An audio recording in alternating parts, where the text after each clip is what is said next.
Yes Man, a 2008 comedy Jim Carrey movie, is fucking amazing and it has a 44% on Rotten Tomatoes. But why? I love it. It changed the lives of many other people. Why is it rated so poorly? This movie was so underrated. Still my favorite movie.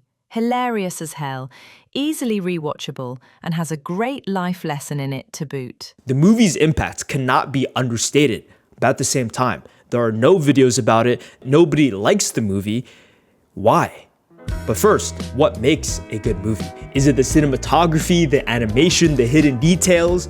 For me, it is the lesson. Every story, kid or adult, has a conclusion, but the conclusion to wrap up the story in a satisfying way is something I don't give a fuck about, but how the audience is meant to interpret and change after watching. The media, what is the moral of the story? What can I get out of it? And those with a good story leaves the most impact to the world. The Jim Carrey movie is fucking goated. And warning, I will be spoiling the entire movie, but that shouldn't matter because, spoiler alert, there are studies proving that spoiler alerts help you appreciate the piece of art media even more. Yeah, no. You're always making excuses. No means no. So the main character is named Carl, and throughout the entire movie, he's constantly saying no to hang out with friends, saying no to everything in life. I got a bunch of stuff going on. There's this thing I gotta do. Any other night would have been great. Darn it to heck! Sucks I'm gonna be out of town. You don't know what day it is. When is it? Friday. I'm out of town. You spoke at the same time I did just then. It's almost like you were committed to saying what you were saying, regardless of what I was gonna say.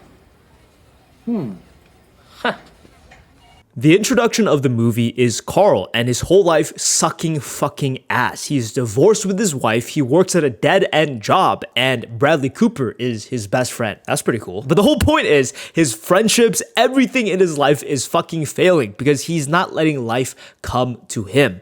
And then he pulls up to a say yes, cult inspirational self-improvement meeting. The old guy pulls up, hey, say yes more. He says yes. Yes. Yes! Yes! Yes! Again. Yes. Yes! Say it again. Yes! Make me believe it. Yes! Yes! Yes!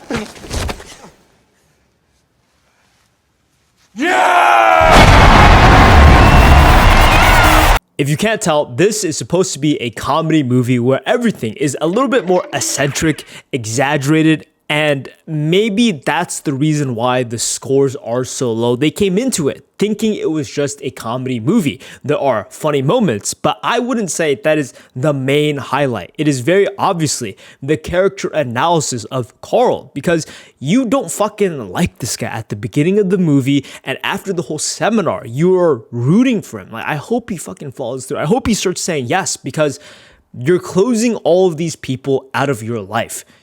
Nice car. Could you drive me to Elysian Park? Yes! Sure he can.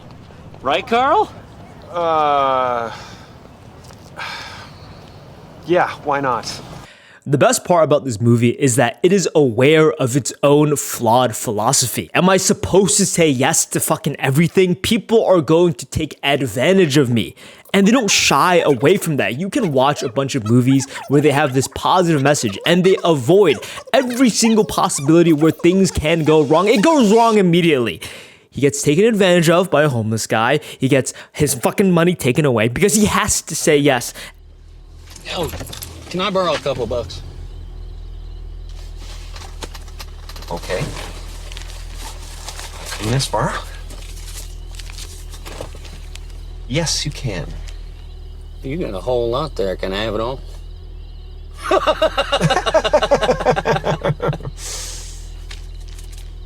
Sure. It's all yours. This is peak writing because it introduces the realistic human doubt. Even though everything is eccentric, everyone's wacky, loony, and crazy, they could have defaulted to Jim Carrey also being wacky, loony, and crazy in terms of his logic, but they treat him as a human being, and that's what is so gratifying. Nothing goes well. He's trying his best. Now he has to walk down the fucking street, get his own gas, go to a gas station. But remember, why should you say yes? You're trying to let life and absorb all of it rather than rejecting what life has to offer to you. Anyway, he meets this fucking girl. They hit it off. Whole motorcycle scene. They make out. They kiss. He's super hyped. So, are you okay? Yeah, I'm good. Unless you want to stick around and make out. What? What did you say?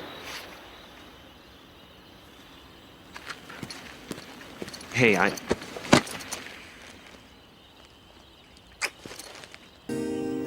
Yes always leads to something good. Never avoid opportunities. They may come in any form.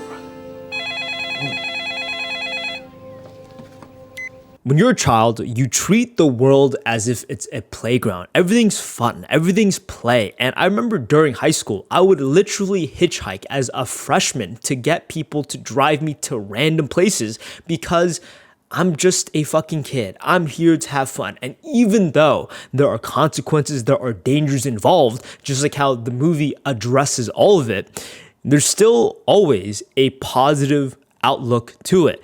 And the key word is outlook. It's your perspective on everything.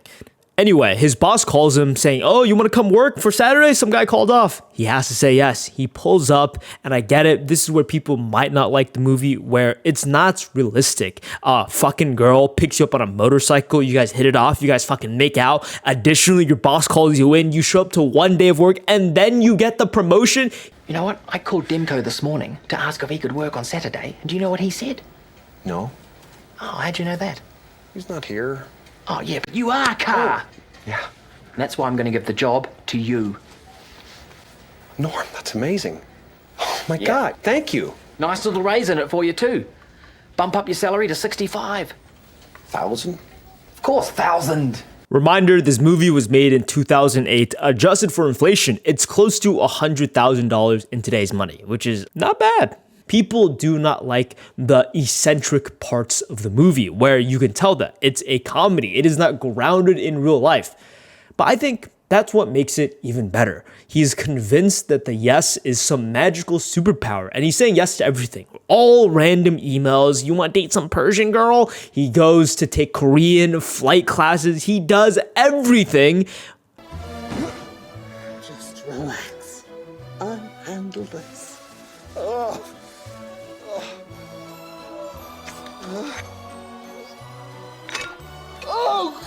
Believe it or not, we're not even halfway through the movie, and honestly, it enters this romance phase, and it's kind of shit. I don't like it because Jim Carrey is very obviously like 40, 50 year olds, hella wrinkles, and they got this like young, pretty girl. Like, come on, guys, come on, you want me to fucking believe this shit?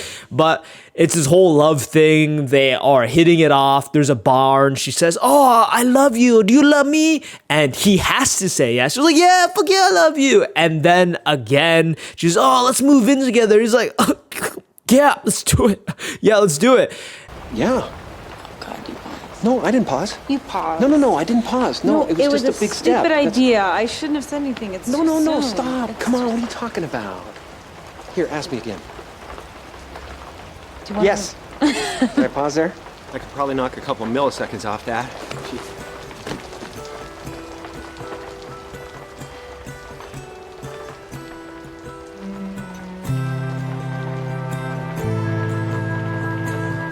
Anywho, they leave Nebraska, right? Because they said yes to whatever random plane flight for their vacation. And the FBI comes in. Hey, we gotta talk to you. I get it. Comedy movie, eccentric, it's wacky, it's loony. And all of the yeses he did say finally came back to bite him in the ass. Persian woman. He's losing the girl that he likes because the girl finds out that, did we even have anything that's real? Was our dates, our bonding moments all fucking fake because you had to say yes? And this is where it gets good. It gets good. I've watched the TV show Dexter, and people are fucking lying to you when they say it is good. It is not good. Throughout the entire TV show, spoiler alerts, he is this murderer, but he only murders bad guys.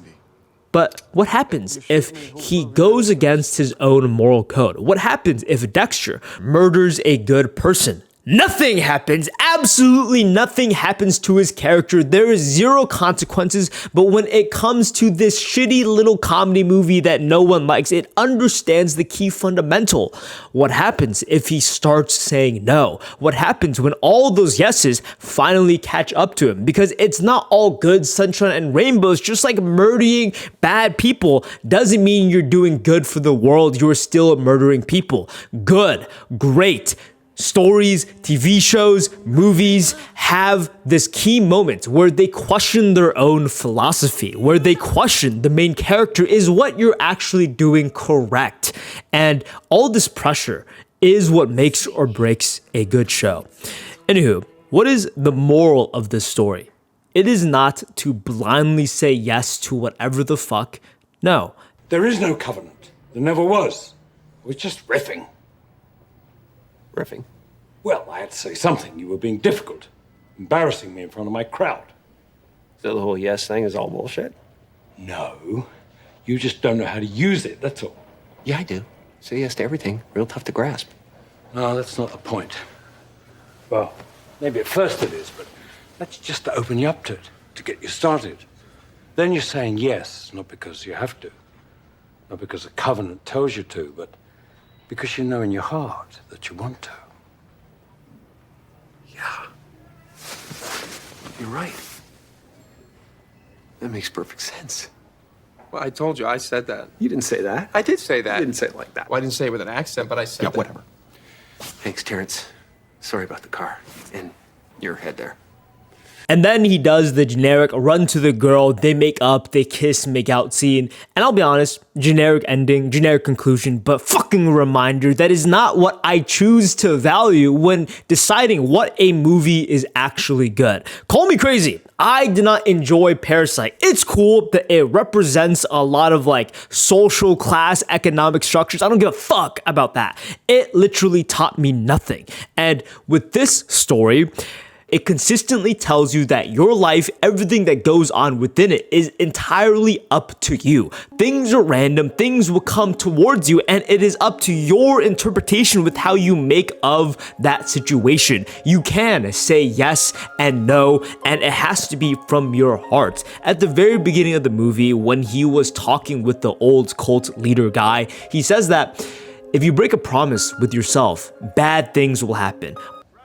You say no to life, and therefore you're not living. You make up excuses to the people around you and to yourself. You're stuck in the same dead-end job you have been for years. You don't have a girlfriend. You don't have anything close to a girlfriend. And you lost the love of your life because she couldn't be with someone who didn't live theirs. You'll be making a promise to yourself. And when you break a promise to yourself, things can get a little dicey. What do you say, Carl? You ready to make a covenant? Obviously, it's talked about the covenant, and if you say no in the movie, bad things will happen. That's why he said yes to getting head from the grandma. But in reality, people make promises to themselves every day.